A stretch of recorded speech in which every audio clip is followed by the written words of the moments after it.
The Dean Show. This is the Dean Show. It's the Dean Show. Peace be with you. Welcome to the Dean Show. Now you're probably wondering, why do I have Ted on my right, Hamza Tzortzis on my left?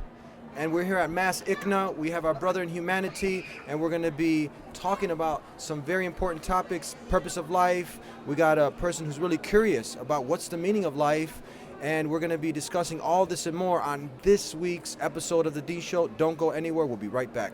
This is the Dean Show.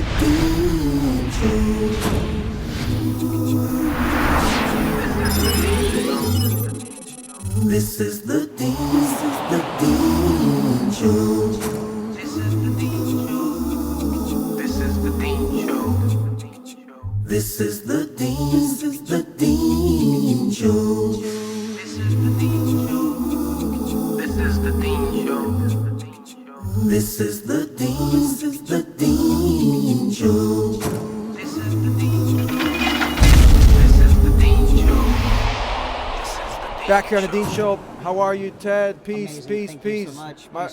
Peace to you, my friend. Thank you. You see, you already look. Just to give you a little bit of a history, me and Ted, we met over about a year ago. Actually, the first time we met was about 2006.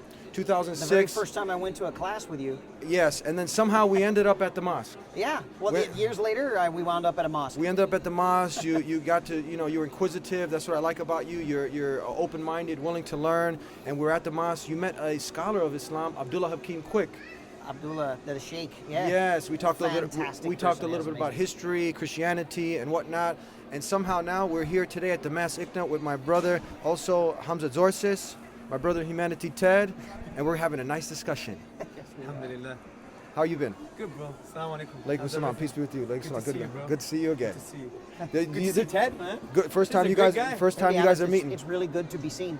Yeah, right. I feel honored. sure. I feel honored to sure. be seen.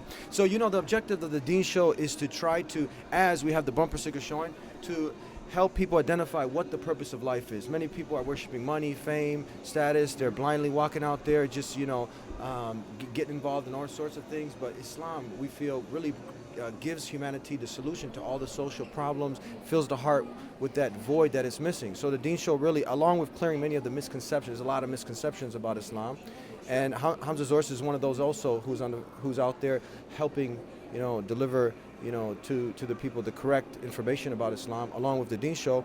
So now we thought it'd be a good opportunity where we can kind of come together and answer maybe some questions you might have, because you're like, what's that, Curious George, but Curious Ted? You remember her, Curious George? He got into a lot of trouble on his way to figuring things out. Curious so Ted. Sounds like a lot of my life, really. How did you like that first meeting we had with Abdullah Hakim Quick at the mosque? You know what? It was a fantastic meeting. I have to say, I kind of left in a state of feeling at peace with where I had been walking prior to. And I was raised Christian, not necessarily on purpose. I think the only reason I really got involved with Christianity is because I had a very, very close friend in the 5th grade who invited me to Sunday school. And my mother said, if you're going to go to Sunday school, you are going to go to Sunday school. And that became my Sundays. And that was where my experience began to grow in Christianity, if you will. And of course, over years, that began to edify and become a bit of a practice and a philosophy. And as I've explained in the past, and I'll try to do my best to do it quickly now, is that questions begin to arise with being within any given discipline. How is a story from 2,000 years ago applicable to my life today? Let's be honest. A lot of our religious leaders that we admire didn't have to deal with social media. They didn't have to deal, although there may have been the social media of the era was some guy running down the street screaming that guy just said something, and now we have a riot on the street. But can we say that's the first question? How does a story 2,000 years ago? Can we say that's your yeah, first question? Applicable to today? To me, it's an amazing opportunity to look at. I have a pretty solid understanding of how Christianity came about, how Christianity was developed as the Western choice, along with its scientific derivative. So I don't know as much about Islam. In fact, I'll restate. I know nothing about Islam so much as to say oh, I don't believe in that. Well, that's not fair. I don't. That's like me saying I don't eat cucumbers and I've never had one before. Okay. I happen to love cucumbers, so it's an opportunity to get to know what exactly is it there. We talk about a purpose of life, and I'm curious to know what is it that's fundamentally driving this group of fantastic people to hang out, for example, just today. Go ahead, take it away. That's a very good question. I had similar questions. I converted to Islam like 12 years ago. I come from a Greek background. I don't know Greek, but although I was going through customs, Chicago airport, and the security, Homeland Security said, "Hey, you look like Leonidas." I said, "No, I don't. He's far more handsome than me, and bigger." Anyway, so I had all these questions as well, right? So it's very hard to sum up, but I think the first question that you asked was, how is it applicable to me? Yeah. Now, when we look at the book, the Quran, which we believe is the word of God, it doesn't start in the beginning and in the end. And there's an Orientalist who translated the Quran. His name was Arbery. And he made a very profound point. He said, the wisdom in the Quran not having a beginning and an end, the wisdom in the Quran being four-dimensional, is that it's showing us it's come from a being who transcends time from that perspective and has the totality of all knowledge. And that when he's revealed this text, that you don't start in the beginning and the end, but you reflect and you engage with the text, and it transcends the 7th century, it transcends the 15th century, and it transcends the 21st century, and it's applicable to you now. This is why the Quranic discourse says, أَفَلَا يَتَدَبَّرُونَ الْقُرْآنِ. Do they not reflect upon the Quran, the book, or are there locks on their hearts? So the more reflection we do, the more hearts become unlocked to receive the kind of mercy, guidance, love of the divine reality. So the first point of call is that you'll understand that the book is timeless is when you start to engage with it. So for example, when I engage with the book, I see an amazing example in chapter 39, verse 29. And this blew me away. It says, consider the condition of two people.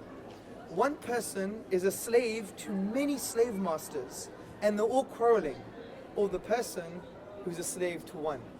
Who's better in condition?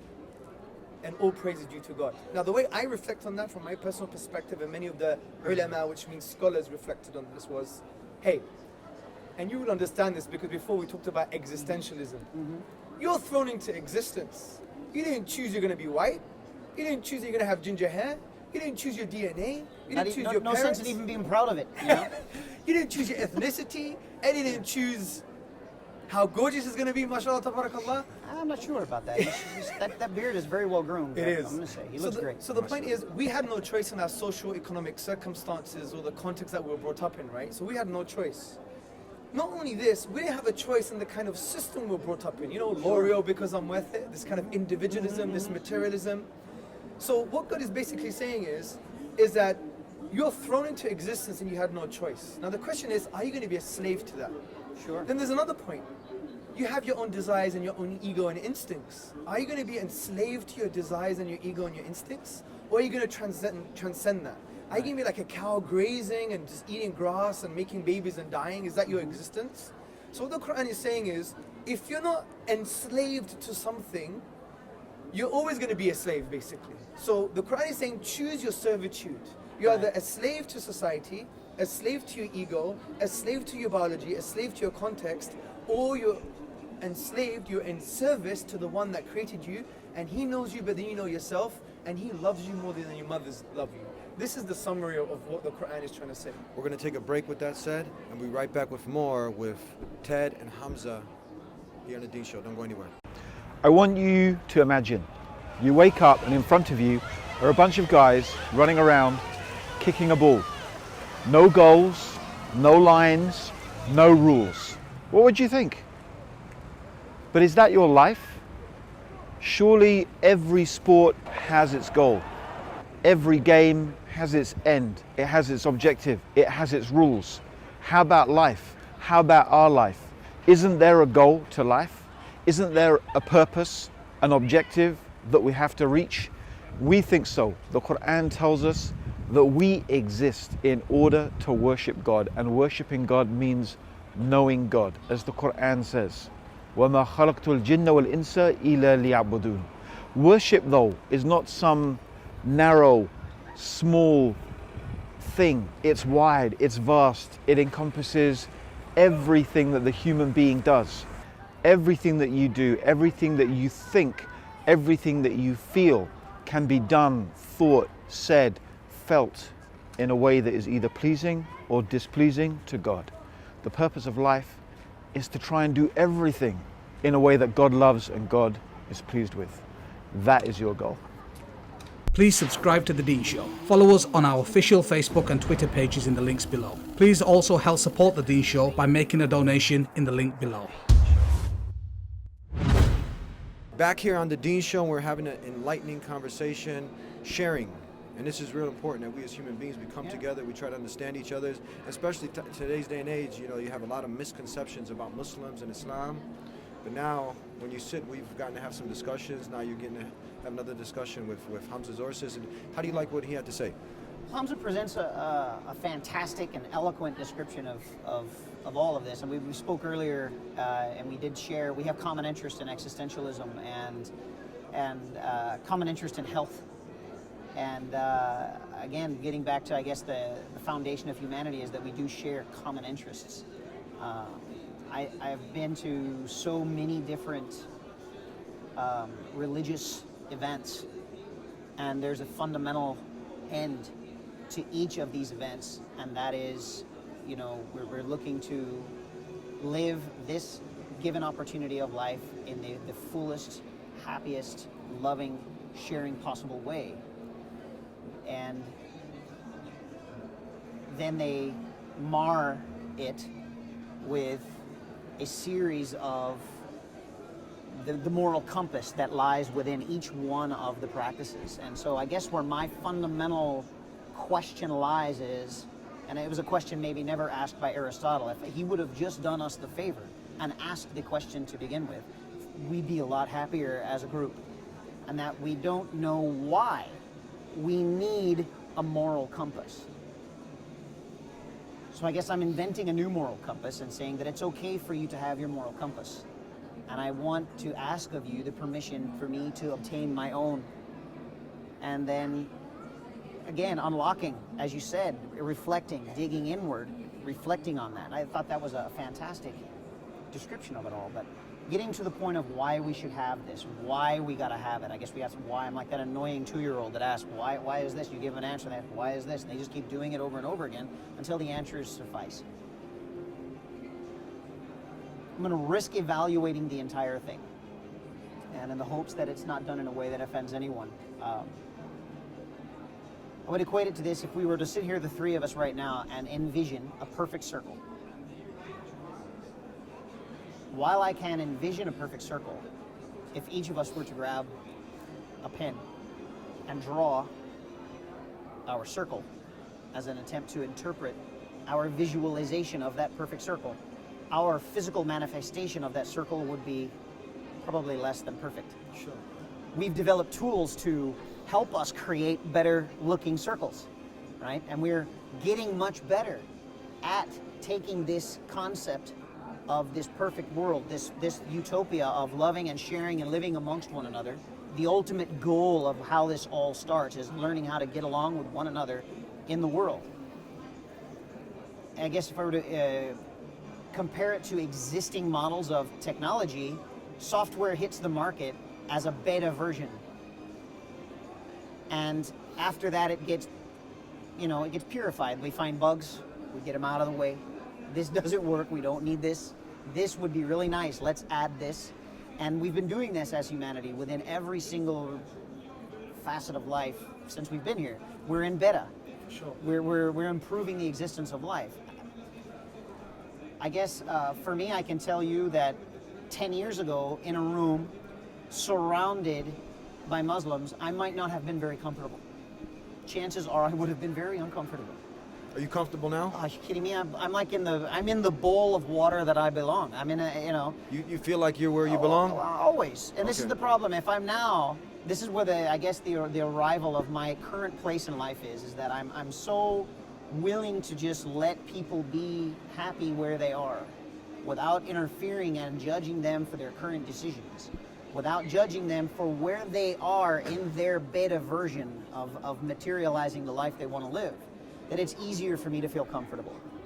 You know, I wasn't raised that way. I was raised very deliberately within the realms of it. This is right and this is wrong. And as was stated yesterday here during the lecture, that what was right and wrong has changed dramatically in the last 20 years. And I'm not a spring chicken. It's changed even more so in, let's say, the last 40. Sure. My children do things today that aren't necessarily things that I would have been allowed to do when I was younger. How does that make you feel? Absolutely amazing. Free, liberated. There's so much less stress being alive. I don't have to run around judging my surroundings, judging the actions of other people. And I know that each of us, we naturally begin to evaluate things, and we begin to weigh them in against our moral compass. A moral compass that's been given to us. Yes. We like the color of my hair and where I was born and all of these things that literally just kind of happened on the material side. One would say, and this is why I think that all of us on our path to spirituality, we're beginning to get closer and closer to an answer. And that we don't just come from Allah or God or Buddha. We don't come from this definition of an all-knowing being. We are literally pieces of that being that have spread out across the universe in a sort of way, and we're beginning to gravitate back to one another. Let me get his comments on that. Yeah, I mean, that's fascinating. I think for me, going back to my original example of like, you know, we're thrown into existence, we're almost enslaved to our biology, context, society.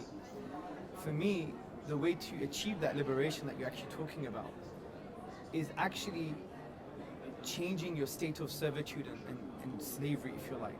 Like you're basically saying, I'm going to remove the shackles from my own ego and my desires, no matter how I couch it intellectually. I'm going to remove those shackles from my ego and my desires, remove the shackles from society, remove the shackles from my kind of social context. And I'm going to try to emancipate and liberate myself. But how do you do this? And there's a clue in the Quran itself. The Quran mentions a word for the soul, it's ruh.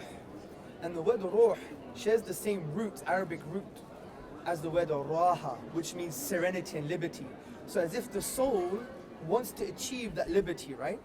And the only way, from a Quranic paradigm perspective, to achieve that liberty is actually changing your servitude from a servitude to your own self, ego, desires, society, materialism, but changing that servitude to the one who created you, the one who knows you better than you know yourself. And as the Prophet Muhammad, upon whom be peace, said, the one who loves you more than your mother does. That is where liberation lies. So in a way, Islam wants to de-individualize you, wants to strip away all these kind of fake notions about yourself. I'm a doctor, I'm this, I'm that. Even concepts of gender, right? Because these are social constructs, right? So Islam takes away this linguistic wrapping. I'm a father, I'm a doctor, I'm a man, I'm white, I'm black, I'm American, I'm this, I'm that, I have a degree, I have a PhD. Unwrap yourself, and what's left? Who are you? Whose are you? For whom are you? And for some of us on a Friday night, where are you, right? Sure. So the point I'm trying to say is, these are the deep existential questions referring to the self, questions that I think Islam answers in a very liberating way. Because if we basically talk about other things, other methods of thinking, realms of existence, I think it has an ephemeral kind of reality, meaning it's a bit empty, just conceptually for me. Because for me, there's nothing more profound than being in tune, connecting to, worshipping, being in service to the one that created you and that knows you better than you know yourself, right? Like Allah, their deity, God knows Ted better than Ted knows Ted. Right. He knows Hamza better than Hamza knows Hamza. He knows Eddie better than Eddie knows Eddie. And he loves us more than our mothers love us. He's al-wudur, which means the excessively loving. It's a transcendent type of love. That's why the Prophet Muhammad, upon whom be peace, said that God loves you more than your mothers do. And mother's love from a material perspective, a worldly perspective, is the greatest love. So the Prophet Muhammad, upon whom be peace, is saying that God's love is greater than that. And you can't really put it in a test tube and understand that. You could have some kind of understanding, feeling, but it's transcendent love. So from that perspective, I think that's more grounded, it's more liberating, it's more what I would call emancipating spiritually, do you see? Because I just seen that with my life. I came from an agnostic tradition. My dad's like a humanist spiritualist, loves Jesus, but doesn't like religion and dogma. So I was brought up in that kind of philosophical I know the drill. Exactly. That philosophical environment. But then I started to realize when I was going to the different realms of thinking or constructs or whatever you want to call it, I really felt that I was so liberated in basically this connection with the Creator, because it basically de-shackles you from everything else that's in a way illusory. Sure. You know? Well, most of it is. I would think most scholars agree that it is illusionary. Exactly. So that's why I think the Islamic paradigm, which we think is not that we have a monopoly on the truth, because a Muslim should never be arrogant, should always be humble. You know, the ulama, the scholars say that having knowledge means you say you have no knowledge, right? And it should humble you and realize that God has the picture, we just have the pixel. God has the picture, we have the pixel, yeah? And that should humble us. But what we suggest is there are some fundamental truths that are what we call non-negotiable. Like, you know you exist is non-negotiable, right? Sure. You know that tolerance and love are good values is non-negotiable. So from this perspective, there are some non-negotiable truths like Creator, you're in a state of worship to something, yourself, society, the bling-bling, materialism, or your Creator. Liberate yourself by worshipping the Creator. That's the fundamental reality of Islam, and that's why it's quite liberating from that perspective. We're going to go ahead and take a break and continue our discussion here on the Dean Show with Hamza and Ted. Don't go anywhere. In the words of Swiss journalist and author Dr. Roger de Pasquet, the West, whether Christian or de-Christianized, has never really known Islam. Ever since they watched it appear on the world stage, Christians never ceased to insult and slander it in order to find justification for waging war on it. It has been subjected to grotesque distortions, the traces of which still injure the European mind. Even today, there are many Westerners from whom Islam can be reduced to three ideas: fanaticism, fatalism, and polygamy. Of course, there does exist a more cultivated public whose ideas about Islam are less deformed. There are still precious few who know that the word Islam signifies nothing other than submission to God. One symptom of the ignorance is the fact that the imagination of most Europeans, Allah refers to the divinity of the Muslims, not the God of the Christians and Jews. They are all surprised to hear, when one takes the trouble to explain things to them, that Allah means God, and that even Arab Christians know him by no other name. Please subscribe to The Dean Show. Follow us on our official Facebook and Twitter pages in the links below. Please also help support The Dean Show by making a donation in the link below. And I'm leaning towards this. You know, we're material beings. We're spiritual beings having a material experience. Oh, you caught? We're still talking. You see, it's very. This is the human connection that we're having, and you know, as Muslims, we share because we care, and we're sharing. I agree. And we Hamza, you can, if you want to expound on this. It's not our job as Muslims to try to force anything down someone's throat. No, we just want a not. platform. Yeah. We just want people to consider this. We wanna talk. You've tried everything else in life. Yeah, we want to talk. The thing is, we want to plant seeds, and we want to engage and learn from other people as well. Like even the Prophet Muhammad, upon whom be peace, when he came to material scientific stuff, he'll look at the Persians and Romans and say, if it worked for them, it will work for us, which gives us the lesson that scientific knowledge is a human development, that we have to engage, we have to have cross-civilizational kind of interdependency. We learn from each other. This is what Islam's all about. Even medieval Baghdad, would you believe it? When the Europeans were drinking each other's blood, for example, we had atheists, Muslims, Christians, and Jews in Baghdad, medieval Baghdad, discussing about man, life, and the universe. Yeah. But how's the fine line, the balance now? Because some people say, okay, well, all roads lead to Rome. So if you take a little bit about Christianity, Buddhism, you know, and I'll make my own moral compass, right? It's like a buffet. What's the fine line now? Will God accept this? Well, from the Islamic perspective, no. Because once you understand that there is a creator in life, for life, creator of life, he created you, he created the whole entire cosmos. He announced himself to mankind via the Quran, via the Prophet Muhammad, upon whom be peace. Then from that perspective, to have integrity to that message, then you follow that message. Because what you're saying is, this has come from a higher source. Who am I? I'm a speck of dust in this like almost infinite desert. And who am I? I'm nothing. So if I have an actualization and a realization that this is the Creator, He loves us, He gave us a message, He is Ar-Rahman, He is the merciful, and He taught us humanity, the Quran, which is like a love letter to humanity, right? Because in chapter Ar-Rahman, chapter the merciful, He says He's the merciful and He taught the Quran. So the Quran is through His mercy, it's like one love letter to humanity, right? If I know this comes from a transcendent source that has the totality of wisdom and knowledge, and I have nothing, I am nothing, then who am I to say, you know what, I'll take some of that. and I'll take something else. I've affirmed its source, and that's an intellectual thing. That's an emotional and spiritual thing. If I've affirmed that's the source, then that's it. Hats off. I'm following that. You know, it's like when you go to school, university, right? Imagine I'm a 7-year-old and I go to a mathematics professor. He's writing calculus. I'm like, you're so stupid, professor. This is how you do it. And I draw cartoons.